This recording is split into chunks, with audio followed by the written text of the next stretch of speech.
E aí, pessoal, tranquilo? Voltando aqui para os nossos estudos referentes a temas do Tribunal do Júri, quero conversar com vocês a respeito de um acórdão, uma decisão do STJ, na realidade, que trata referente à nulidade e quesitos. Lembre-se que eu já falei isso, nós temos lá um curso específico só sobre quesitação aí no nosso canal, Comunidade Júri no Ar. Lá na nossa playlist, você acessa lá, é gratuito e você tem um estudo profundo sobre isso. Bom, o que se discute aqui? Lá no plenário do Tribunal do Júri, quando as partes vão apresentar lá suas teses defensivas ou acusatórias, há aqui um limite para o Ministério Público e há um limite para o juiz quando ele for realizar, por exemplo, a elaboração de quesitos. Então, o que vai ser levado em consideração para o Ministério Público em termos de limite de acusar é a decisão de pronúncia ou a decisão posterior que substitui a decisão de pronúncia.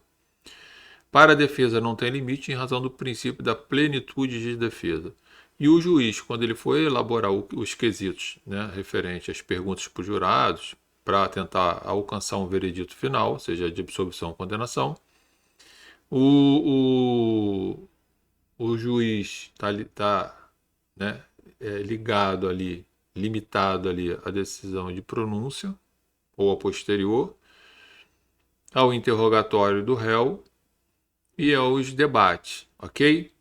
Então, o que acontece nesse caso concreto é que a defesa apresentou como tese defensiva a desclassificação do crime de lesão de homicídio para lesão corporal seguida de morte, ok? Então, diante disso aqui, o que, pelo menos é o que está escrito aqui para gente, eu já vou estar compartilhando com vocês. Aliás, vou compartilhar logo, para vocês já começarem a analisar aí. Nós percebemos que a defesa estava falando o seguinte: olha, não houve dolo, ok? Então houve culpa. Houve dolo. Se há culpa, nós estamos falando de um crime pré-ter doloso, se a gente está falando de desclassificação de crime, tá? Então nós estamos falando que o sujeito tem dolo na ação inicial, provavelmente de lesionar, mas não tem dolo de matar, senão estaria realmente caracterizado efetivamente o crime de homicídio. Então a discussão era essa, se tinha dolo, se tinha culpa. Quando a defesa trouxe, né, esse argumento, a defesa não trouxe, né, junto ou expressamente, né, a ideia de que poderia ter ocorrido um dolo eventual, tá? A defesa simplesmente alegou que não era dolo, e sim culpa. E aí, lá na quesitação, o juiz inseriu um quesito questionando aos jurados a respeito da existência do dolo eventual. E aí aconteceu que eles abraçaram a ideia do dolo eventual e o sujeito foi condenado. Então, dolo eventual, no caso de assumir o risco de produzir o resultado. Gente, eu particularmente não acho que essa é a melhor decisão, ok?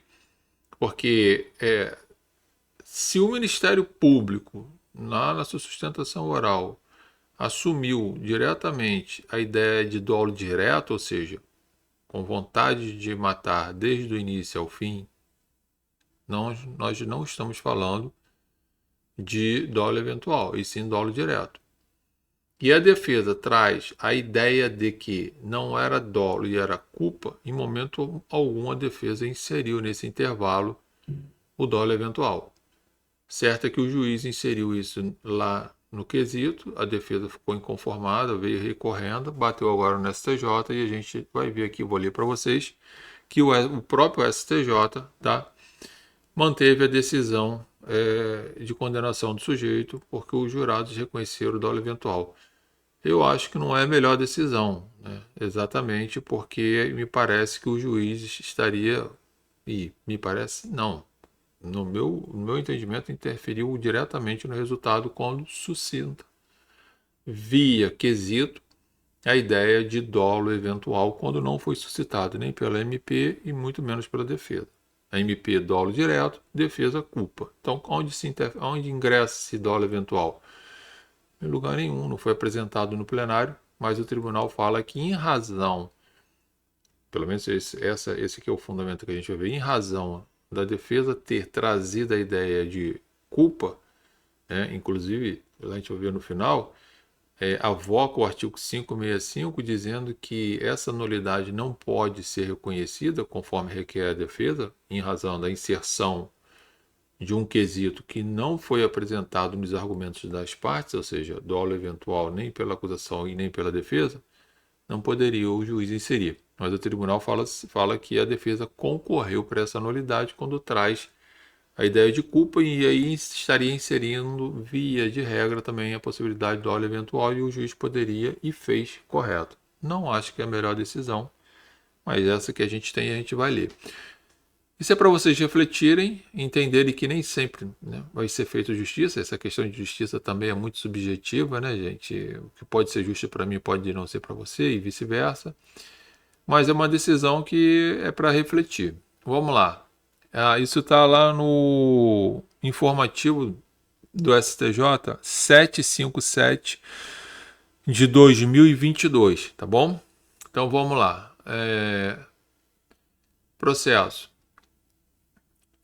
Ramo de Direito de Processo Penal, tema: Tribunal do Júri, homicídio, tese defensiva, desclassificação para lesão corporal seguida de morte. Formulação de quesitos referentes ao dolo direto e ao dolo eventual. Dolo eventual não discutido em plenário, gente. Ofensa ao princípio da amplitude da defesa. Não configuração, questão abarcada pela tese defensiva. Nulidade, não ocorrência. Tá? Então, o próprio tema já mostra pra gente que isso não foi objeto de discussão lá no plenário. Eu acho que tem um erro bem considerável aqui, mas vamos ver. De repente a defesa vai tentar no STF. No âmbito do Tribunal do Júri, não há nulidade na formulação de quesito a respeito do dolo eventual quando a defesa apresenta tese no sentido de desclassificar o crime para lesão corporal seguida de morte, ainda que a questão não tenha sido discutida em plenário. Eu sou contra essa decisão porque isso tem que ser discutido em plenário. Inclusive, se o 483 está falando lá, né, a ideia do que deve ser abordado, então, dispõe o artigo 482, parágrafo único no final do CPP, que o juiz presidente elaborará os quesitos levando em conta os termos da pronúncia, do interrogatório e das alegações das partes. Bom, se as partes não mencionaram dolo eventual, eu acho que o juiz não pode fazer isso, mas está passando. De rigor, inexistindo tese desclassificatória, seriam realizados 3 quesitos obrigatórios a respeito da materialidade da autoria e da absolvição. 483, 1, 2 e 3 do CPP. Tá aí, tudo bem.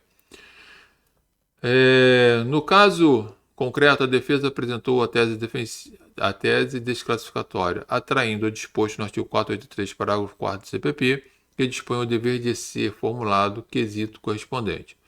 E, consoante incontroverso, foram formulados 2 quesitos para abarcar a alegação defensiva de desclassificação de homicídio consumado para lesão corporal seguida de morte, quais sejam: o primeiro a respeito do dolo direto, tendo os jurados respondido negativamente, e o segundo a respeito do dolo eventual, tendo os jurados respondido afirmativamente. Tal proceder na quesitação encontra respaldo na jurisprudência desta corte.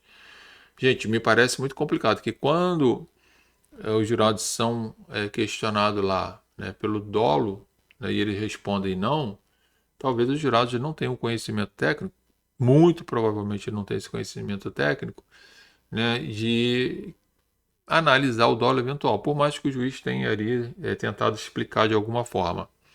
Mas me parece que essa explicação contamina os jurados e talvez eles podem ter sido levados a erro nesse sentido, e aí condenar o sujeito no dolo eventual, né? Quando ele, no primeiro momento, reconhece que não tem dolo, portanto, cairia na culpa. Mas entrou o dolo eventual nesse meio aí, ofertado pelo juiz no quesito, eu acho que tem uma interferência. Ressalte-se que a sistemática do Tribunal do Júri implica numa visão mais alargada do princípio da correlação entre a acusação e a sentença. Nesse sentido, é o entendimento emanado no corpo do voto visto do eminente ministro Félix Fischer. Bom, o ministro Félix Fischer, né, ele é processualista na área civil, então isso é complicado.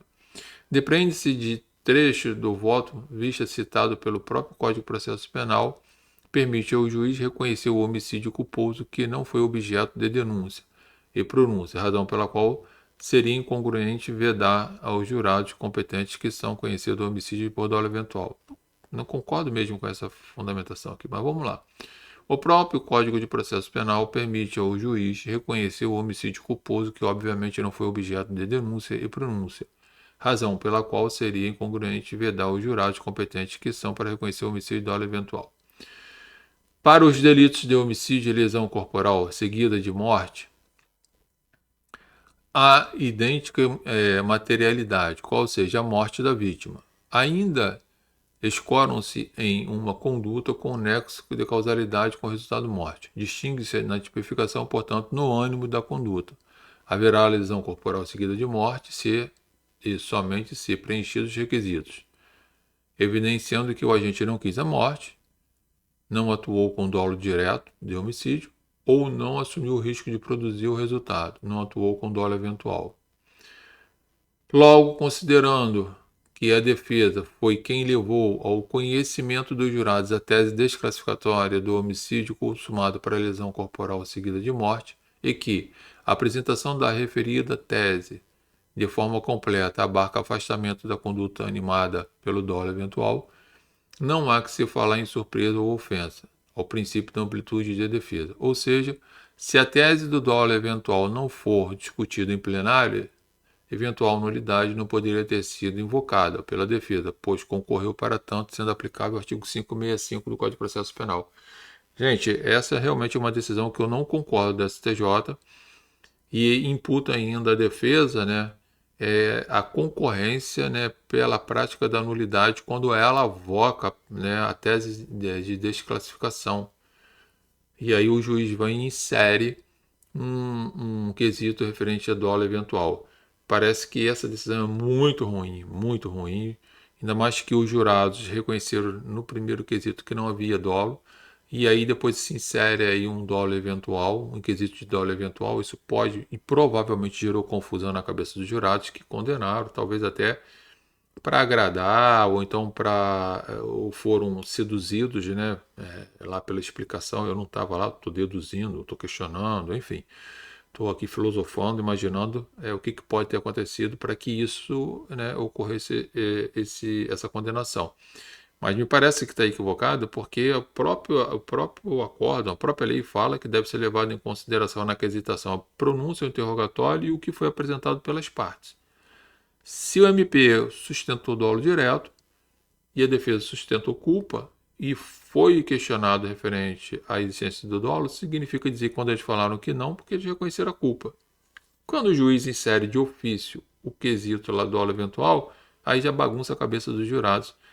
E me parece que cria uma injustiça e que ocorreu aí sim, né, a interferência.